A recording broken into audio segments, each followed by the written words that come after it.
अस्सलामु अलैकुम वरहमतुल्लाहि वबरकातुहू। अल्हम्दुलिल्लाहि रब्बिल आलमीन, अल्लाहुम्मा सल्लि अला मुहम्मद व अला आलि मुहम्मद।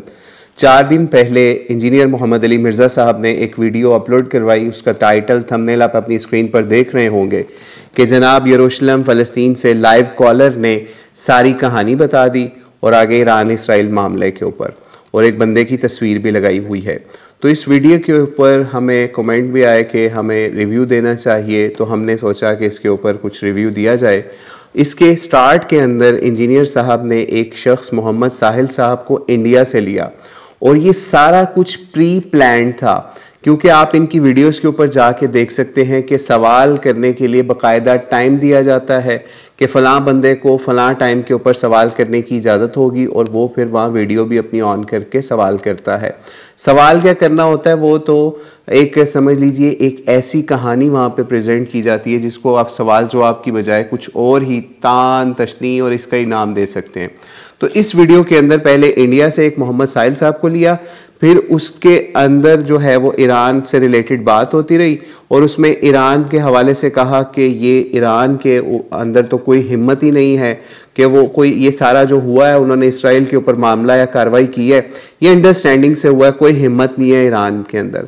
ये कमेंट मिर्ज़ा साहब ने किया, जबकि हम इनकी पुरानी वीडियो अगर आपको 6 महीने पहले की दिखाएं तो उस वक्त जब ताज़ा इसराइल ने फ़लस्तीन के ऊपर अटैक किया था तो उस वक्त इन्होंने बाकायदा कहा था कि सिर्फ ईरान ही हिम्मत दिखा रहा है, बाकी सारे भीगी बिल्ली बने बैठे हैं। तो मिर्ज़ा साहब आपसे पूछना था कि पहला बयान आपका माने या ये वाला बयान माने। तो बहरहाल ये एक ही मामले के अंदर इनका यू टर्न अभी सामने आ गया। पहले क्या थे अब क्या हैं वो आप खुद सोच सकते हैं, क्योंकि तब इन्होंने इसको शिया सुन्नी से लिंक करना था, लेकिन यहाँ पर अब शिया सुन्नी से भी एक स्टेप ऊपर जाके अपने मास्टर्स को प्रेज करना था, उनको प्रोटेक्ट करना था। तो इसलिए ईरान को भी तो बैश करना फिर यहाँ बनता था ना। फिर इसके अंदर इन्होंने एक और बहुत बड़ी बोंगी मारी। खैर वो इतनी बड़ी बोंगी नहीं है कि कहा जी ईरान का जो है वो करेंसी का बहुत बुरा हाल है और करेंसी का बहुत बुरा हाल है और तालिबान जो है उसके हवाले से भी अभी बात करते हैं। उनकी करेंसी का कहा जी 46,000 अगर उनका रियाल होना तो $1 बनता है, लेकिन असल में आप आज चेक कर लीजिए तो वो तकरीबन 42,000 के अप्रॉक्स बनते हैं। इतने उनके रियाल हों तो $1 बनता है। और भाई आप बजाय इसके कि लोगों को इस सिचुएशन से आप लोगों को अंदर डर और खौफ पैदा करने की बजाय ये बताएं कि भाई ईरान एक वाहिद ऐसा मुल्क है जिसने उनके साथ टक्कर ली और इस वजह से उनकी करेंसी को इस वक्त वर्ल्ड वाइड ज्यूज और अमेरिकन मिलकर कंट्रोल कर रहे हैं। इस वजह से उनकी करेंसी का बुरा हाल है, नहीं तो उनके पास अल्लाह का दिया हुआ सब कुछ है, तेल है, गैस है, गंदम है और चारों मौसम है ईरान के पास, और वो एक बहुत बड़ी समझ लीजिए एक नेमत है इस रीजन के अंदर। तो उसके साथ आपको चाहिए कि आप उसके साथ पाकिस्तान को चाहिए ट्रेड और सारे मामलात करें ताकि दोनों का फायदा हो। लेकिन ये अपने मास्टर्स को यहाँ पे भी इन्होंने प्रेस करना था। फिर साथ ही इन्होंने कहा जी तालिबान की क्या औकात है या उनकी क्या हैसियत है, वो देख ले, वो सिर्फ गोरीला वॉर कर सकते थे और वो इस वक्त चोरी के पैसे पे पल रहे हैं। यानी जो बंदा भी टक्कर लेगा काफिरों से, इनके मास्टर्स से, तो वो बंदा जो है वो उसकी इकोनॉमी भी फारिग है, वो चोरी के पैसे पे चल रहा है और वो कुछ भी नहीं कर सकता। इस तरीके से इन्होंने यहाँ पे उनको अफगानियों को भी बैश किया। फिर इसके बाद मुनीब खावर जो यरूशलेम से इन्होंने लिया और इन्होंने एक और अपने टाइटल या थंबनेल के ऊपर यरूशलेम फ़लस्तीन से लाइव कॉलर, और भाई वो इसराइल का इलाके के अंदर यरूशलेम इस वक्त कंसीडर होता है, तो आपको लिखना चाहिए था ना यरूशलेम इसराइल से लाइव कॉलर। बहरहाल इसके ऊपर भी कोई गेम होगी या इनकी जहालत होगी, इन्होंने उसको फ़लस्तीन लिख दिया, या फिर हो सकता है इन्होंने आर्टिफिशियल मोहब्बत जतानी हो फ़लस्तीनियों के साथ, तो उसके लिए शायद लिख दिया हो कि भाई हम तो यरूशलेम को जो है वो इसमें ही समझते हैं, फ़लस्तीन का हिस्सा ही समझते हैं। बहरहाल वो लिख के तो फिर इन्होंने मुनीब खावर यरूशलेम से लिया और सारा प्लांटेड था, यानी प्लांटेड था ये सवाल। हर चीज़ प्लांटेड किस तरह था वो हम आपको पहले भी बता चुके कि जिसने सवाल करना होता है वो पहले से बताता है कि मैंने ये सवाल करना है और अपना सारा टाइम लेके ये सारी चीज़ें बता देता है। वहां पे इन्होंने उनको कहा कि जी बताएं, आप बताएं कि क्या वहां मामला चल रहे हैं, बजाय इसके कि वो बंदा बताता, उसने एक लफ्ज़ बोलना है, उसके आगे से मिर्ज़ा साहब ने सारी कहानी खुद बनानी है। और उसके अंदर इन्होंने क्या कहा, उनके ऊपर यानी मुनीब खावर साहब की उस बात के ऊपर कहा जी खुदा न खास्ता बताएं इन लोगों को बताएं कि खुदा न खास्ता आयरन डोम ना होता तो हज़रत आयरन डोम हाफिज़ाउल्लाह की वजह से अल्लाह ने आपको नई ज़िंदगी दे दी है, अल्लाह की ताला की तरफ से नई ज़िंदगी मुबारक हो।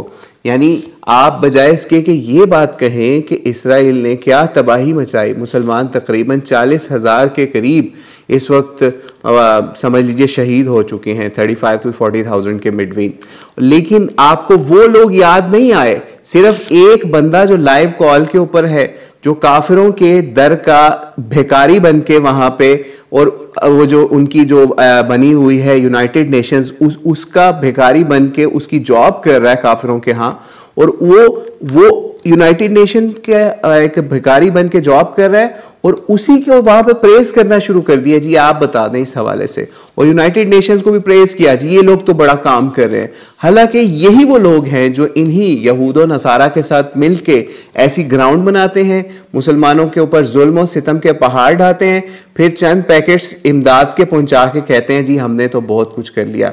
ये ऐसे ही है कि आज मिर्जा साहब की एकेडमी के ऊपर बरेलवी, देवबंदी, अहले हदीस सारे मिलके हमला कर दें, और उस हमले के बाद जो है वही देवबंदी, बरेलवी, अहले हदीस वहां पे कुछ पैकेट्स जो हैं वहां के जख्मी लोगों को देना शुरू कर दें, तो मिर्जा साहब आप उसको मान लोगे कि ये बड़ा जी ये ह्यूमन राइट्स का बड़ा ख्याल हो रहा है। तो ये इस जाहिल शख्स की हैसियत है कि ये किस तरीके से फ़लस्तीनियों के उस मुकदमे को किस तरह बैश कर रहा है, और आयरन डोम को हाफिज़ाउल्लाह ताला कह रहा है, और खुदा न खास्ता के लफ्ज़ इस्तेमाल कर रहा है कि खुदा न खास्ता अगर आयरन डोम ना होता। यानी इस जाहिल शख्स ने सीरतुन नबी सल्लल्लाहु अलैहि वसल्लम से या नबी अलैहिस्सलाम की सुन्नत से भी कुछ नहीं सीखा कि जिस वक्त मक्का के अंदर कुफार के साथ मुसलमान भी रह रहे थे, तो नबी अलैहिस्सलाम ने क्या किसी काफिर की टेक्नोलॉजी, क्या किसी काफिर के वसाइल को प्रेज किया कि वहाँ मुसलमानों की तो बड़ी अच्छी हिफाजत कर रहे हैं। अबू सुफियान और दीगर जो कुफार उस वक्त हुआ करते थे मक्के के अंदर, और मुसलमान मदीने के अंदर थे बाकी के, तो क्या नबी अलैहिस्सलाम ने कभी ऐसा किया?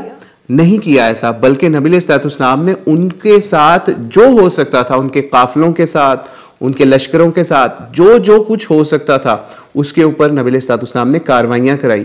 और अगर इस तरह के जाहिल लोग जो इनमें से ही मुल्हिद फिर लोग बनते हैं, वो उन्हीं कार्रवाइयों को फिर कहते हैं जी वो लूट मार का पैसा था, वो चोरी का पैसा था, माज़अल्लाह नबी अलैहिस्सलाम के ऊपर माल गनीमत के हवाले से इल्ज़ाम लगाते हैं। तो भाई अपनी इस्लाह कीजिए। मिर्ज़ा साहब वो चाइना के हुसैनी है, यानी वो चाइना का हुसैनी है जिसने हुसैनी होने का दावा किया, लेकिन जब दौरे हाजिर का काफिरों में से, यहूदियों में से, या मुसलमानों में से, या नसारा में से, या हिंदुओं में से, जब भी दौरे हाजिर का कोई भी यजीद खड़ा हुआ तो ये बंदा उसके साथ लेट गया, बल्कि लेटा क्या, ये उसका सपोर्टर बन गया। उसकी जो उसके मुजालिम थे उसके लिए इस बंदे ने दलीलें घड़ी, कभी इसराइल के नाम के ऊपर, कभी फ़लस्तीन के हवाले से, कभी जो है वो मोदी सरकार के लिए दलीलें घड़ी, कभी अमेरिका के लिए दलीलें घड़ी कि ये जनाब ये तो ह्यूमन राइट्स के चैंपियन हैं। तो अल्लाह ताला ऐसे जाहिल शख्स को हिदायत दे। हमारी ये रिक्वेस्ट है इसके तमाम मुक़ल्लिदीन से कि जाएं और वो इस वीडियो के कमेंट्स देखें। हम उस वीडियो के कमेंट्स कोशिश करें अगर आपको डिस्प्ले कर दें, लेकिन आपको पढ़ के सुना देते हैं।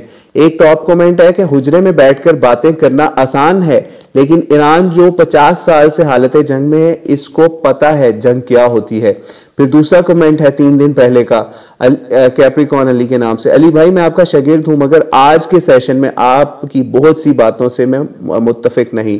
अच्छा फिर ये बताओ गजा में आयरन डोम ने 30,000 मुसलमानों बच्चों की जान क्यों नहीं बचाई? शाहिद अली साहब कह रहे हैं, और 47 लाइक्स हैं कमेंट के ऊपर। फिर अली भाई आप मुसलमानों को हिम्मत देने की बजाय मायूस कर रहा है। ये भी